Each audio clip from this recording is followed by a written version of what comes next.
அன்பானவர்களே, இயேசு கிறிஸ்துவின் நாமத்துக்கு ஸ்தோத்திரம் உண்டாவதாக. இந்த நாளுக்காக தேவனுக்கு நம்ம நன்றி சொல்வோம்.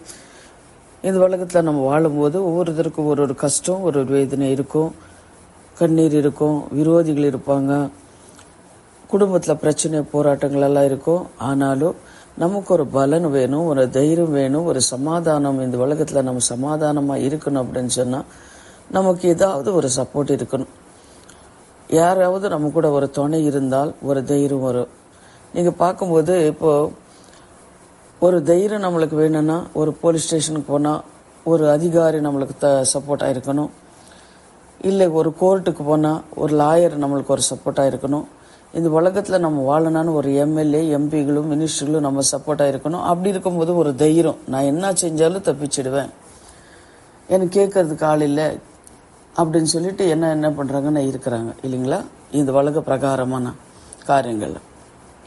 ஆனால் வேதத்தில் ஒரு மனுஷன் இருக்கிறாரு, அவருக்கு எப்படி தைரியம் வந்தது அப்படின்னு சொல்லி நம்ம பார்க்கும்போது சங்கீதம் 46:7 நீங்கள் பாருங்கள். சேனைகளின் கர்த்தர் நம்மோடு இருக்கிறார், யாக்கோபின் தேவன் நம்மளுக்கு உயர்ந்த அடிக்கலமாக இருக்கிறார் அப்படின்னு சொல்லி தாவீது சொல்கிறார். சேனைகள் கர்த்தன் என்னோட இருக்கிறார், யாக்கோபின் தேவன் எனக்கு அடிக்கலமாக இருக்கிறார், நான் எதுக்கு பயப்படணும் அப்படின்னு சொல்லி தாவீது சொல்றாருங்க. அதுபோல நீங்க என்னென்ன காரியத்துக்கு பயந்துட்டு இருக்கீங்களோ ஆண்டவரை பார்த்து சொல்லுங்க, சேனைகளின் கர்த்தர் என்னோட இருக்கிறார், நான் பயப்பட மாட்டேன் அப்படின்னு சொல்வார் தைரியம். ஏசா, தாவீது தகப்பன் ஏசா என்ன பண்றாருன்னா,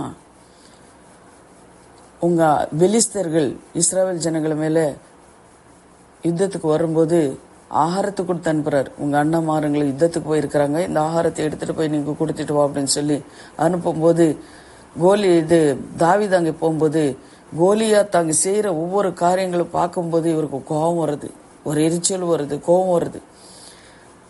ருத்த சேதனம் இல்லாம இருக்கிற இந்த பெலிஸ்தியன் எம்மாத்திரம், என் தேவன் எங்களோட இருக்கிறார், என் தேவன் ஜீவிக்கிற தேவன், இந்த உலகத்தை உருவாக்கின தேவன், இந்த உலகத்தை சிருஷ்டித்த தேவன், 40 நாள்ல இந்த இஸ்ராவேல் ஜனங்கள் இவனை பார்த்து நடுங்கி கொண்டு இருக்கிறாங்களே அப்படின்னு சொல்லி ஒரு வைராகியம் வந்தது. சவுல்கிட்ட வந்து பேசுறாரு. சவுலை பார்த்து சொல்றாரு, நீ சின்னவன், உன்னாலே முடியாது. அப்போ அவர் சொல்றாரு, நான் கரடி எல்லாம் என்ன பண்ணேன், கரடி மேல யுத்தம் பண்ணேன், ஜெயித்தேன், எனக்கு என்னோட இருக்கிறவர் பெரியவர் அப்படின்னு சொல்லி சவுல்கிட்ட கேட்கிறார். சவுரை சரி போ அப்படின்னு சொல்லி அனுப்புறாரு.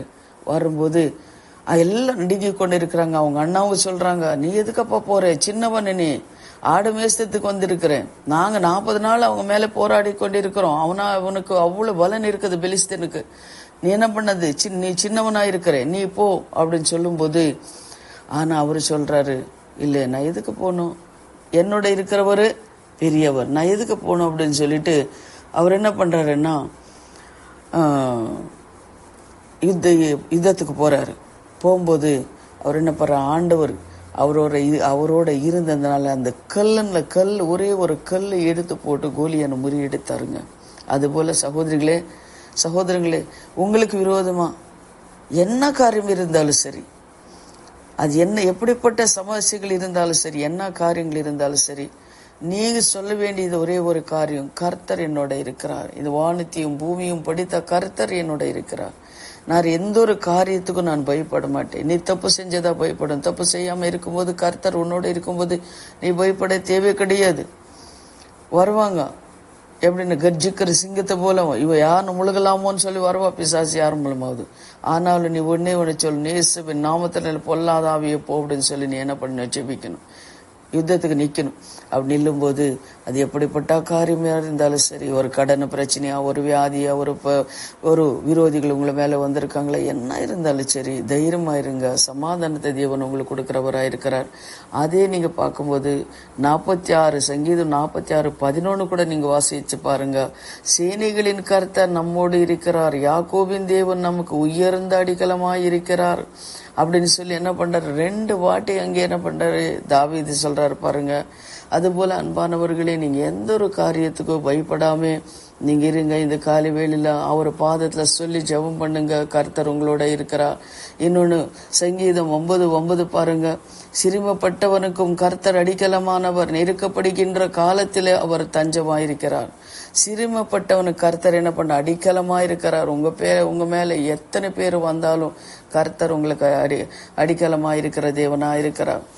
அதனால எந்த ஒரு காரியத்துக்கும் நீங்க கவலைப்படாதீங்க. பெலிஸ்தர் வந்தாலும் சரி, யார் வந்தாலும் சரி, விரோதிகள் வந்தாலும் சரி, நீங்க பயப்படாம நீங்க இந்த வசனத்தை எடுத்து என்ன பிரச்சனைகள் இருந்தாலும் சரி ஜெபம் பண்ணுங்க. கர்த்தர் உங்களோட இருப்பார். இப்ப நம்ம ஜெபிக்கலாம். எங்களை அதிகமாக நேசிக்கிற பரலோக பிதாவே, சர்வ வல்லமுள்ள தேவாதி தேவனே, இந்த காலை வேளையில இந்த வார்த்தைகளை வாசிக்கிற ஒவ்வொருத்தருக்கும் என்னென்ன காரியத்துல பயத்தோட நடுக்கத்தோட இருந்தாலும் சரி சுவாமி, இந்த கர்த்தாவே இந்த வார்த்தை அப்பா கர்த்தாவை கேட்கும் போது அவங்க ஆண்டவரே ஸ்தோத்திரம் அப்பா.